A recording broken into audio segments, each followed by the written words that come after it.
Assalomu alaykum va rahmatullohi va barakatuh. Aziz birodarlarim, yaxshimisizlar? Yaxshi yursizlarmi? Charchamasdan ro'zalar bilan. Bir o'tgan safar chiqishimda bir aytuvdim kommentariyalar haqida. Yana yangi bir ikkita kommentariyalar kelibdi. Men o'zi kommentariyasiga ko'p e'tibor bermasdim. Endi bitta ikkitasi paxtakor, o'sha Niso surasining oyatini aytganimiz uchun, haqda aytganimiz uchun bizda kim nima deyapti, mayli. Yana bittasi Muhammad Solih deganmi, qaysi bittasi chiqibdi-da, bizga ilmiy tushuntirmoqchi bo'libdi-da, yana o'zicha kommentariyada qoldiribdi. Shu kishiga va shu kishiga o'xshaganlar haqida shu kishiga nima bo'lganini men aytib beraman. U kishining e'tirozlari nima bo'libdi? Hozirgi podshoga emas, Umar roziyallohu anhuga o'xshagan podsholar bo'lsa itoat etish kerak deyaptilar. Abu Bakrga o'xshagan podsholar bo'lsa itoat etish kerak deyaptilar-da. Menga Namrud bilan Fir'avnni ibrat qilib ko'rsatibdilar. Namrud Ibrohim alayhisalom davridagi, Fir'avn Muso alayhisalom davridagi hukmlarni shuni aytibdilar-da menga. Shularni namuna qilib shular ham deyapti, podshoga qarshi chiqqan deyaptilar. Ular ham gunohkor bo'lib qoldimi deyaptilar. Endi men bir boshdan savollarga javob bersam, endi bu men Alloh uchun bildiraman, like bosing, prosmotr qiling deganim yo'q. Men bu xolis Alloh uchun bu narsalarni sizga yetkazaman. Meni manfaatim yo'q bu da'vatlarimdan. Bu gaplarimdan manfaatim yo'q. Chunki Allohning yo'lida bo'ladigan narsa manfaat uchun bo'lmaydi-da. Shu uchun bir boshdan boshlaymiz. Birinchidan Ibrohim alayhisalomning davrida Namrud o'zini xudoman deb e'lon qildi. Namrud men xudoman dedi. Xudo ham yaratadi, men ham yarataman dedi. Xudo ham o'ldiradi, men ham o'ldiraman dedi. Shunda Ibrohim alayhisalom bordi-da unga, Xudo dedi, quyoshni g'arbdan chiqarib dedi, sharqqa botiradi dedi. Sen shuni sharqdan chiqarib g'arbga botirib ko'rchi dedi. Shundan keyin tili lol bo'lib gapira olmay qoldi Namrud. Lekin Ibrohim o'sha yerdagi o'ziga ishongan xalqi, o'ziga ishonganlarga podshoga qarshi kurashaylik deb arqadan gap qilmadi-ku, o'ziga aytdi. Kufrini o'ziga aytdi, podshoni o'ziga kufrini aytdi. E'tirozini bildirdi Ibrohim, Alloh bildirgan e'tirozni bildirdi. Xo'p, endi Fir'avnga keladigan bo'lsak, Fir'avn ham men xudoman deb da'vo qildi. Yana juda katta zulmkor bo'ldi. Yahudilarni o'g'illarini o'ldirib, qizlarini qoldirib, o'g'illarini o'ldirdi. Katta zulm qildi. Shunda ham Alloh Muso alayhisalomni payg'ambar qilib ogohlantirishga yubordi.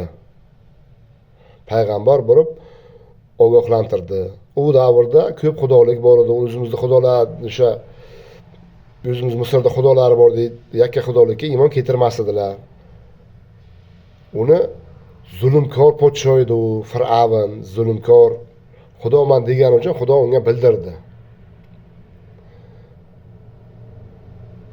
Muso alayhisalom o'sha shuncha zulm ko'rgan xalqiga qilich ko'tarib podshoga qarshi kurashinglar dedimi?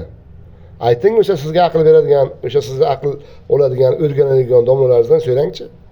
Sizga nima dedi? Fir'avn qilich ko'taraylik, Fir'avnga astag'firullah, Fir'avnga qarshi qilich ko'taraylik deb chiqdimi Muso?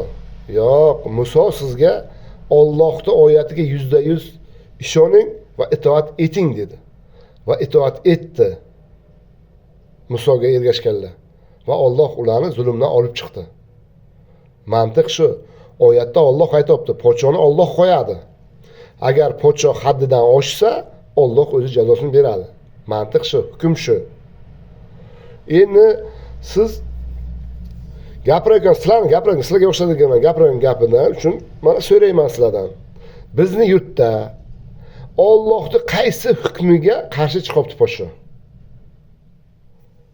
Bir boshdan sanayman. Namoz o'qishingizga ruxsat bormi? Bor. Ro'za tutishingizga ruxsat bormi? Bor. Qur'on tilovat qilishga ruxsat bormi? Bor. Da'vatga ruxsat bormi? Bor. Hajga ruxsat bormi? Bor. Zakotga ruxsat bormi? Bor. Din yo'lida nima xohlab ishni qilsangiz sizga ruxsat berilgan-ku. Yo nima dedi podsho? Men xudoman deb da'vo qildimi bu podshomiz? Boshliqda, biz davrda boshliq. Nima dedi? Podshoman deb da'vo qildimi? Yo sizga zulm qildimi? Alloh yo'ldagi qaysi Alloh hukmiga podsho qarshi chiqibdi? Qilmang shuni deyapti. Shu ishni qilmang deb sizni qo'ymayapti. Xudoning yo'lida yurishingizga qo'ymayapti. Siz Allohning yo'lida gapirmayapsiz-da. Siz dunyoviy xohishingiz, mana bu moddiy dunyoviy xohishingiz uchun bu payg'ambarni ham olyapsiz. Allohning yo'li uchun emas, Allohning dini uchun chiqmayapsiz-da. Siz va sizga o'rgatadiganlar dunyoviy xohish bir narsa qimmat bo'lib ketsa, bir narsa nima bo'lib ketsa, unga qarang, unga bu qimmat bo'lib ketdi, bu qimmat bo'lib ketdi. Sabr yo'q. Sabr yo'q. Alloh sabr qiling dedi. Sabr qila olmaysiz. Vayma qilasizda fitna uyg'otasiz. Yana aytibdiki, siz ichingizga jin kirib olgandilar. Meni ichimga jin kirgan yo'q. Sizlarcha fitna qilib, tinch O'zbekistonga tinch joyda fitna qilib urush qo'zg'atayotgan ishiga Allohning oyatini inkor qiladigan odamlar ichiga kiradi shayton. Jinlarning ham musulmonlari bor. Bilsangiz aytib bering o'sha mullalaringizdan. O'sha sizga uy qutganlardan-da, hammasi ham demayman. Sizga shunaqa noto'g'ri fikr bilan so'rang. Jinlarning ichida ham musulmoni bor, deyapti Alloh. Jinlarning ichida ham musulmoni bor. Jinlar ichida shaytoni bor. Sizga faqat buni bilmaysiz. Sizga kimdir nima desa shuni gapini olib chiqib aytasiz, o'zingizdan fikrlanmaysiz. Sizga yana qaytarib aytaman, nima ruxsat berilmagan? Bizning yurtda din uchun nima ruxsat, nima to'sqinlik bor? Qaysi Alloh buyurgan buyruqni bajarmadi deb chiqibdi podsho?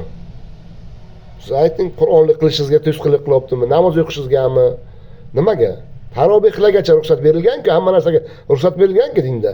Faqat siz din uchun emas, o'zingizni nafsingiz uchun, shu dunyoni xohishi uchun kamchilik qidirib, kamchiligini topib gapirasiz.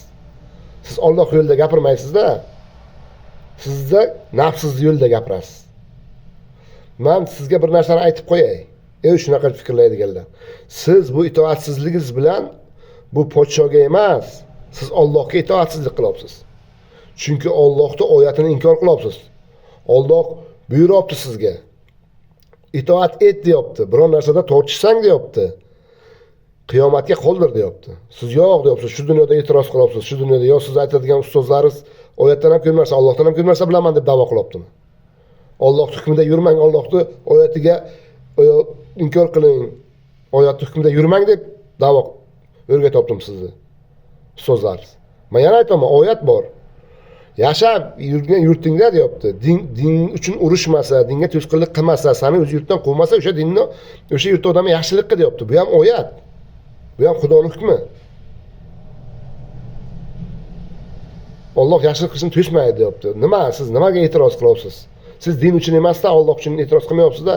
Siz zamonaviy xohish, bu dunyoni xohish uchun qanaqadir kamchilik topib, o'zingizcha bir nimalarni gapiryapsiz. Yo'q, din yo'lida yuradiganlar faqat o'sha yurtda Allohning so'zlari haqmi yo'qligi uchun tortishadi.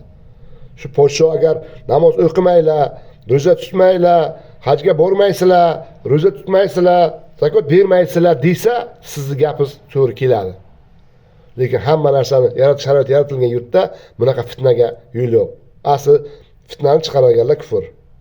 Allohning oyatini inkor qilganlar, Allohning oyatini inkor qilish kufr, Allohning oyatini inkor qilganlar kofir. Mana shunaqa fitna chiqaradiganlar kofir o'zi aslida. Assalomu alaykum va rahmatullohi va barakatuh.